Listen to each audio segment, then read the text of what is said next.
Yo guys, namaskaram. So today I wanted to just talk about, I think this whole notion of entrepreneurship being on the boom and things like that. So recently I was having a conversation, and basically the conversation was around valuing freedom on one hand versus, you can say, following the conventional path, the job security path. So it was on that lines, and I thought it would be very interesting to at least get some perspectives, get some opinions, or at least get the discussion started here on the community that we have.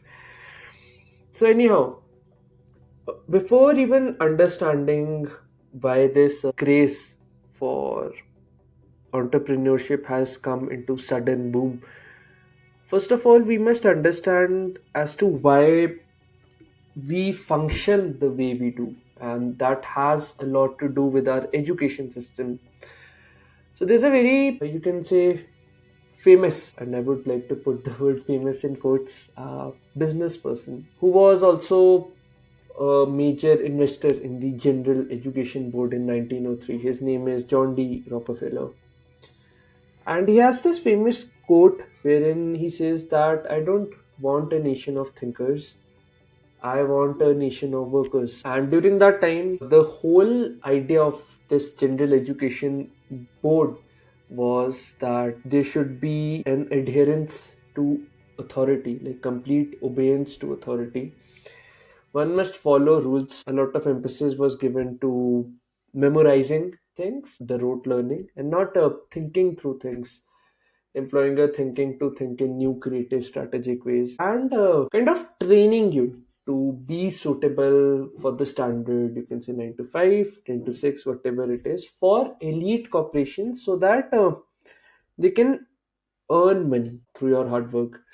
And I think if we kind of look at Rockefeller's strategy. So I think he also had big funding in the pharmaceutical industry and also, you can say, medical schools. The reason was, if I kind of think through it, that the school creates workers, the workers work tirelessly and they get sick, and then from that money, from that sickness, they invest it into medicines. That thus it's kind of a free labor, because whatever money they're receiving, they're spending on medicines, and the cycle is going, keeping the rich man at the top. So that was the cycle that he came up with. The whole notion was that workers just should stay alive, and Rockefeller or the general businessman should make a lot of money. So I think that was the general idea, and then it has kind of been pushed down our throat. Right now, we also see the same cycles being going on. Not so, you can say, out in the open, but it happens very subtly. So once you start reading between the lines, start seeing how corporations, businesses work, you'll see how things generally work. So which brings me to my point is, I think a lot of people these days value their freedom a lot. They don't want to slave around like their parents, because we have seen our parents. I think if I talk quote unquote from a Gen Z or Gen X, Gen Z perspective, they have seen their parents struggling day in, day out for bread, for, you can say, the common basic necessities of life. So that fear is being instilled on a very, you can say, very large level. Now, another perspective which comes is, should we really value our freedom? Because I've seen a lot of people, they want to climb up the corporate ladder, because our mind is such that it's always kind of looking for opportunities, and then once they reach a certain point, they say to themselves that we just value stability, thus in turn robbing them of the things that they genuinely want to do. Very few people, you can say, have that risk taking appetite to switch things at a later age.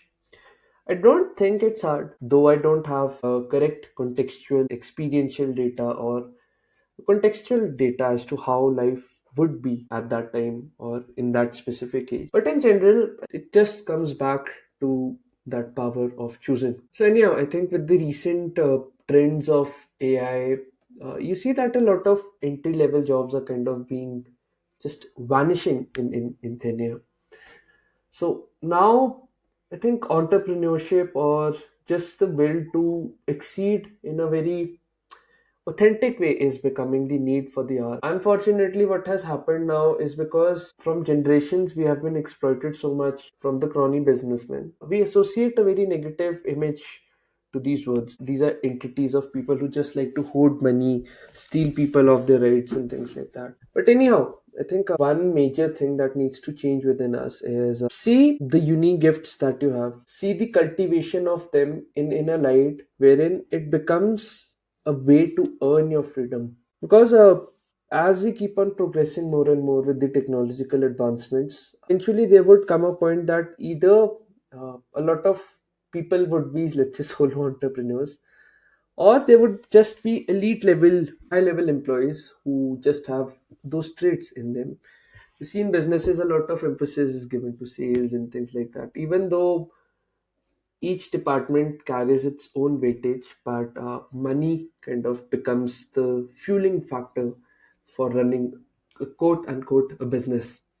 So anyhow, I think the whole difference that comes in is just having, you can say, the willingness to take responsibility. So Naval talks about, I think, entrepreneurs being these people who have a high leverage, who take high agency, because they're taking more risks against their name, whereas a low leverage person is one who just follows certain rules, certain check marks. So you see, this whole system that's been developed is, you go to school, you kind of train yourselves perfectly in rules, and then work for, quote unquote, a big corp, for that matter.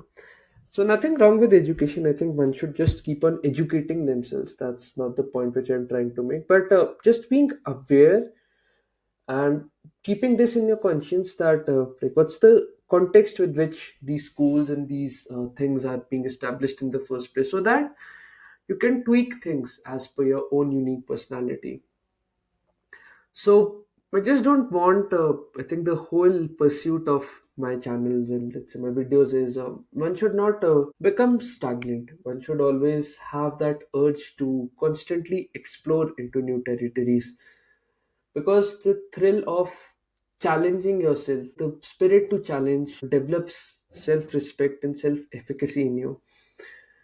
Without challenging yourself by keeping certain goals, you just drastically slow down on a lot of factors, a lot of brain diseases and things like that kind of come in. So it has really become a need. And if we look at it more from an objective perspective, work consumes roughly one third, or you can say half of your life, because 8 to 10 hours go in sleeping, 1 to 2 hours for commute and things like that. So the remaining 8 to 12 hours invest in work. So technically it's half your life. Why do you want to invest half of your life into something that just gives you stress, pain, and a lot of misery in life? Because the experience of life would be very hollow, very shallow in that regard. So I think just having that attitude of valuing your freedom, no matter what cost we must pay in the short term, is very important. You see that in a lot of people, once they kind of hit a plateau, stagnation eventually comes in, and then they just find reasons of living through a lot of other means which are really not necessary. If you want to develop a long-term thinking, I think embracing uncertainty, hugging uncertainty by its shoulder is very important. Stop thinking of businessmen as crony people, or you, let's say, quote unquote, being an employee as a title wherein the jump is from one title to another. None of that matters. It's just a certain bent of mind. One values freedom, one values slavery. In the short term, I think everyone can be a slave, but eventually, from a long term perspective, everyone wants to be free. I think that's the goal of our life. Some people have this attitude of just sitting back, just passively accepting everything that's thrown to them, not having a rebellious heart in their being.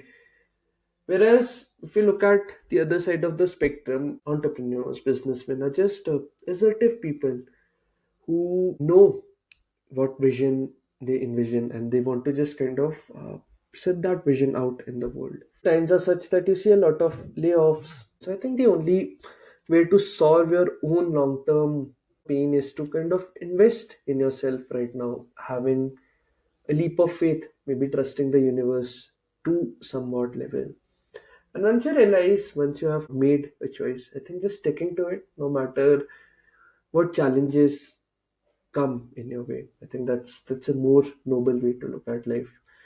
Which brings me to my next point is having this whole notion of creativity being an exclusive, you can say, art form to selective. You know that's not the case.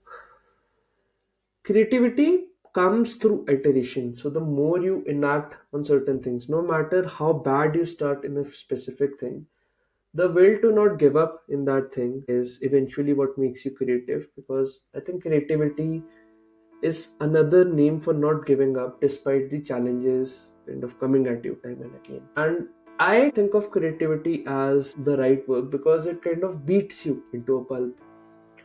It beats you, it robs you of your comforts of the ego.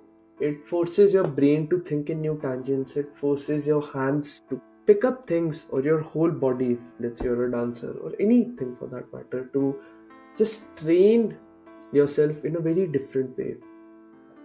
And that's the role of hunter gatherers. Like, they were very creative with a lot of tools. That's what's kind of brought us here with so many inventions and things like that. So the problems would always be there, and the second thing that comes is there are always people who would solve that problems. So just having problems which you feel are unique to you and just solving them is kind of the way to take this leap forward. Because I think creativity and entrepreneurship kind of go somewhat hand to hand, provided you're an honest, integrated individual. So you see, in the past, creativity was limited to a lot of high echelon individuals, people who had a relatively higher social standing from a money and resource perspective. But now, because of the power of the internet, it's just as a question of hard work to somewhat level.